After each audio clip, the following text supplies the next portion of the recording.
My father was a paramedic for 31 years. He used to say that the moment you walk past someone who needs help, you lose a piece of yourself that you never quite get back. I don't know if I believed that when I was younger. I do now. My name is Nathan Biosalale. I'm a structural engineer. I live in Calgary, and until about 8 months ago, my life was exactly as predictable as that sounds. It was a Friday in late October. I'd worked late finishing load calculations for a mixed-use development on the east side of the city. And by the time I packed up and headed out, the temperature had dropped to that particular Calgary cold that cuts right through whatever you're wearing and makes you question every life decision that led you to this province. I stopped at a bar near my office, not a place I went regularly, just somewhere warm to grab a drink before the drive home. I was almost done with my beer when I noticed her. She was sitting at the far end of the bar, and she was in rough shape. Not loud, not making a scene, just the quiet kind of too drunk that's actually harder to spot. Her head kept dipping forward. Her glass was empty. The guy beside her had already shifted his stool away, which I've learned means something. The bartender caught my eye and did that small nod bartenders do. The one that means, I'm aware but my hands are tied. I almost left. I want to be honest about that. I had my jacket half on and I almost just walked out the door, because she wasn't my problem and I was tired and it was cold. But my father's voice has a way of showing up at inconvenient moments. I went over and sat down one stool away. Hey, I said. You doing okay? She looked up.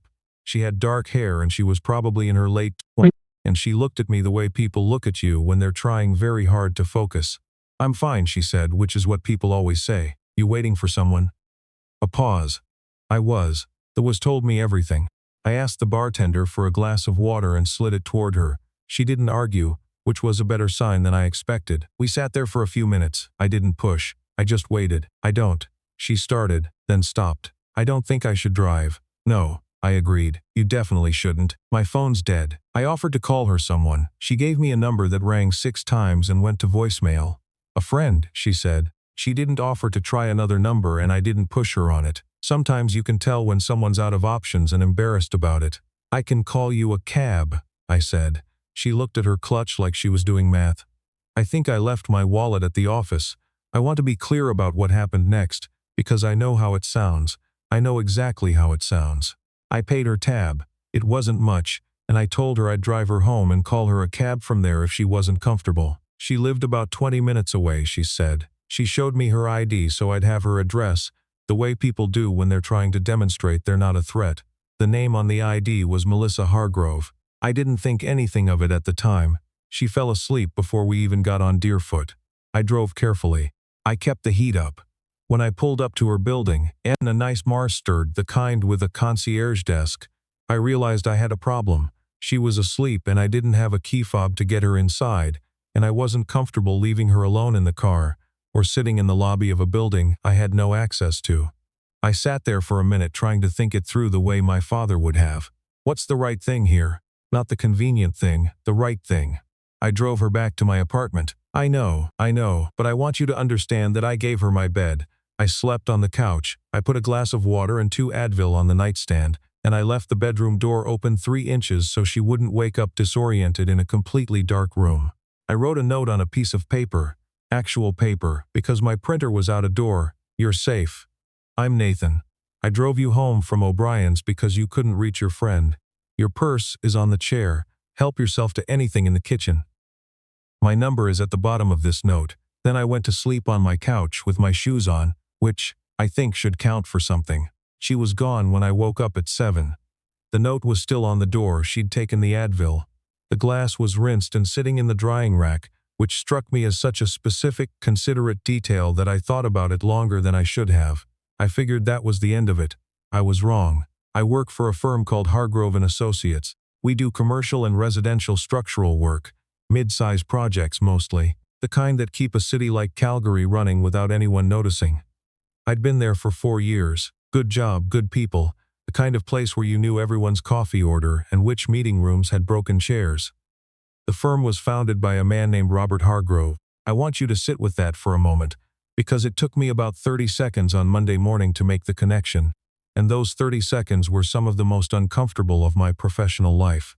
I was at my desk going through the weekend's emails when when my colleague Kevin stopped by and said, completely casually, Did you see Hargrove's daughter is doing a site visit today? The Riverwalk project. I looked up. What's her name? Frowned. Melissa, I think. She's been doing some consulting work for the firm. Why? I stared at my computer screen for a very long time. I told myself it was fine. It was fine. Nothing had happened.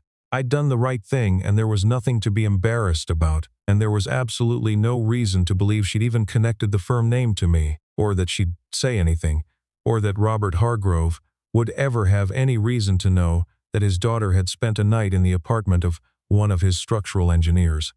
I told myself all of this very calmly, and then I went to the bathroom and stood at the sink for a while. She came in around 10. I knew it before I saw her because the energy in the office shifted slightly, the way it does when someone important walks in. I was at the drafting table near the back of the open floor when I heard Kevin say her name in that slightly elevated voice people use for clients. I kept my eyes on my work. It lasted about 4 minutes. Then I heard footsteps stop near my desk and someone say, "You're Nathan." It wasn't a question. I looked up. She looked better than Friday. She was composed, professional, wearing a charcoal blazer and carrying a leather portfolio that probably cost more than my couch. But there was something in her expression I couldn't quite read. Not embarrassment exactly. More like the look of someone who has already decided how they're going to handle a situation and is now executing the plan. "I am," I said. "I owe you an apology," she said, "and a thank you, and probably an explanation, but maybe not here." She said it quietly enough that Kevin, 2 desks over, didn't look up from his screen. "You don't owe me anything," I said. "My clutch," she said. "I think I left it on your counter." I had found it that morning. A small black bag, sitting on my kitchen counter like it was waiting for me. I'd put it in a manila envelope and brought it to work, because I didn't know what else to do with it and I was not going to look inside. I pulled the envelope from my desk drawer and handed it to her. She took it, held it for a moment. "Thank you," she said again, and this time it landed differently, less formal. Like she meant it in the way that was harder to say. She left to continue her sidewalk. I went back to my calculations and understood approximately nothing I read for the next hour. The thing about working at a firm where the founder's name is on the door is that you are always, in some small way, aware of him. Robert Hargrove had built the company from a 2-person office in the 90s into a firm with 40 employees and a reputation that got us work we probably shouldn't have been able to compete for. He was in his early 60s, ex-military background before he got his engineering designation, and he had the kind of presence that made rooms quieter when he entered them. Not unkind, just substantial. The type of person where you always felt slightly like you were being evaluated, even when they were just asking about your weekend. I had worked for him for 4 years and spoken to him maybe 20 times. The next time we spoke was 3 days after Melissa's site visit. I got an email from his assistant on Thursday morning asking if I was available for a brief meeting at 2. No subject line, no context, just, "Robert Hargrove would like to meet with you at 2 p.m. if you're available. Please confirm." I confirmed. Then I sat very still at my desk and tried to think about whether I'd done anything wrong on any of my recent projects.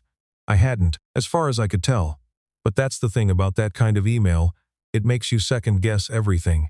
His office was on the top floor, corner unit, the kind of space where everything is intentional. Clean lines, a few framed blueprints of early projects, a view of the mountains on a clear day. He was standing when I came in, which I'd expected him at his desk. "Nathan," he said, "thanks for coming up." Closed the door. I did. "Sit down."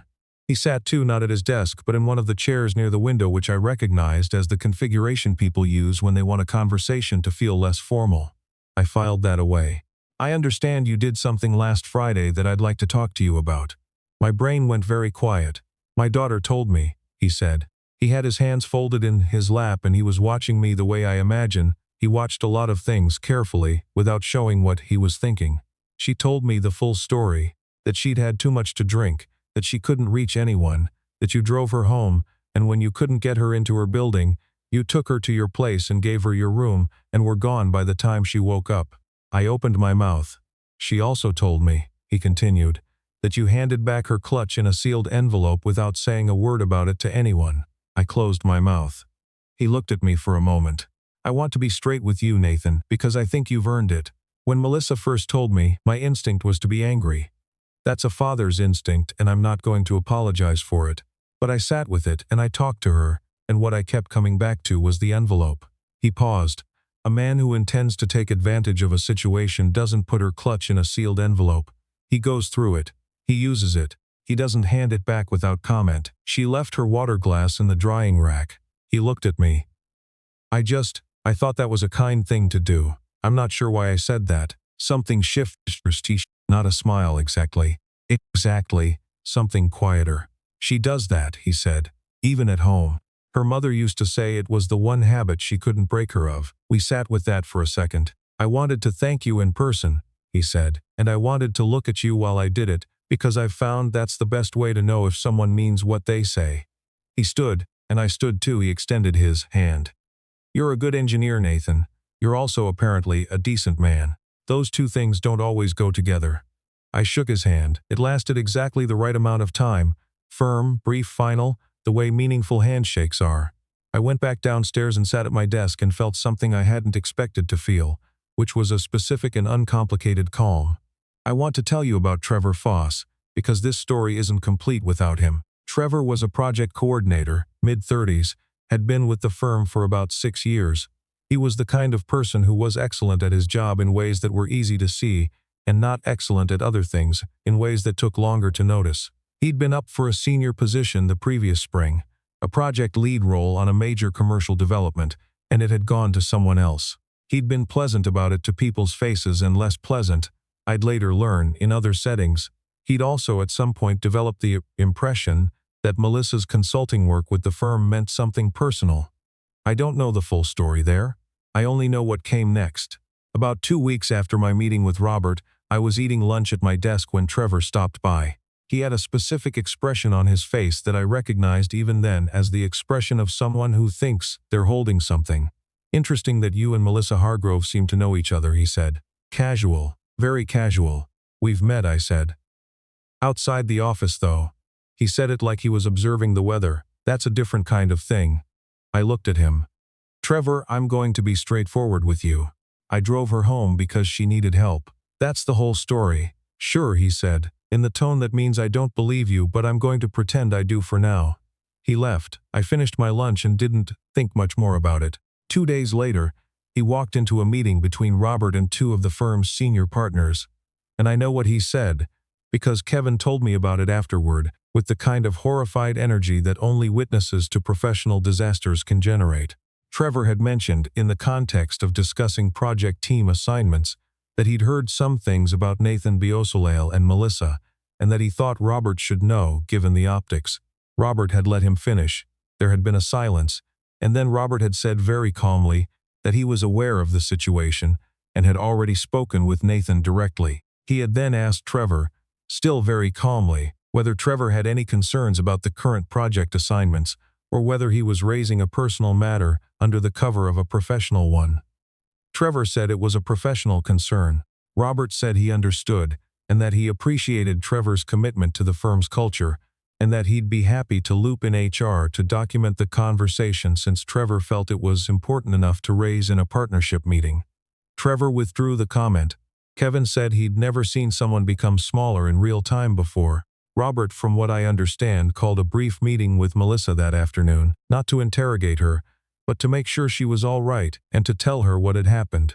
She told me this later. She said he'd been angrier than she'd seen him in years, but that the anger was quiet, which she said was the version of him you didn't want to be on the wrong side of. Trevor Foss was reassigned to a different project team the following week. No announcement, no drama, just a desk on the other side of the office and a new reporting structure. The message was clear to anyone paying attention, which in an office of 40 people was everyone. I should tell you how Melissa and I got to where we are now, because it didn't happen the way you might expect. There was no dramatic moment, no grand gesture. About a month after everything with Trevor, she was in the office for another consultation. I was in the kitchen making coffee around 4:30, and she came in to fill her water bottle, and we ended up talking for about 20 minutes, the way you do when you both have somewhere to be, but neither of you actually leaves. She asked about a project I was working on, genuinely asked, with the kind of follow-up questions that tell you someone is actually listening. She told me about a renovation project she'd been brought in to assess in the East Village, a heritage building with foundation issues that apparently everyone else had misread. You want to look at the structural reports? I asked. I've got some experience with heritage retrofits. Yeah? She said. I converted a warehouse in Inglewood 2 years ago. The original lowering walls were, it was a situation. She laughed at that, the specific way she laughed. Short and real, like she hadn't planned to, made something settle in my chest. We went for coffee the following Saturday. Not a date, technically. Just coffee. The kind of outing that doesn't have a name when you're in it, but that you remember very clearly afterward. She told me her mother had passed away 4 years earlier. She said it the way people say things they've gotten used to carrying, matter-of-factly but not without weight. She told me she'd moved back to Calgary partly to be closer to Robert and partly because she'd tried Toronto for 3 years and found it too loud in a way she couldn't explain. What kind of loud? I asked. She thought about it. Like everyone's auditioning for something, she said. And you don't know what the role is. I knew exactly what she meant. I'd felt that way visiting a friend in Vancouver. I told her so. She looked at me like I'd said something correct. We talked for 3 hours. The coffee shop closed around us and we moved to a bench outside, and the temperature dropped, and neither of us mentioned it for a while. I want to be careful not to oversell this. I'm not the kind of person who falls quickly or cleanly. I tend toward the cautious, which my last relationship, 2.5 years, ended amicably. Her idea, the right call, had reinforced. I knew that getting involved with the founder's daughter had a specific kind of gravity to it, the kind that could reshape your professional life in ways you couldn't fully predict. But I also kept thinking about the water glass in the drying rack. Sometimes people show you who they are in the small things. My father used to say that too, actually. He had a lot of sayings. Most of them turn out to be right. Robert Hargrove found out we were seeing each other the way most parents find out things. He figured it out before we told him.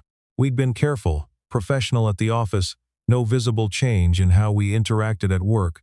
But apparently he'd noticed something in how Melissa talked about her weekends, a slightly different quality to her answers when he asked what she'd been up to. He asked her directly, she told him directly. He called me into his office the next morning. I won't pretend I wasn't nervous. I sat in the same chair by the window and I was aware that this meeting had a different weight than the last one. He looked at me for a long moment. I've spent 30 years hiring people, he said. You get a feel after a while. Not infallible, but a feel. He paused. When Melissa told me what happened that night, the envelope, the note on the door, I told you I understood something about your character. I meant that. I also want to be clear that being a decent man in one situation doesn't make every subsequent decision the right one. I understand, I said. Do you? I know this is complicated, I said.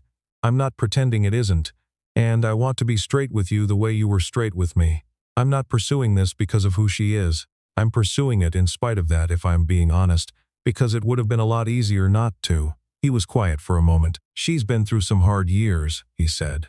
Her mother, and then Toronto, and then coming back here and not having it feel like coming back, if you know what I mean.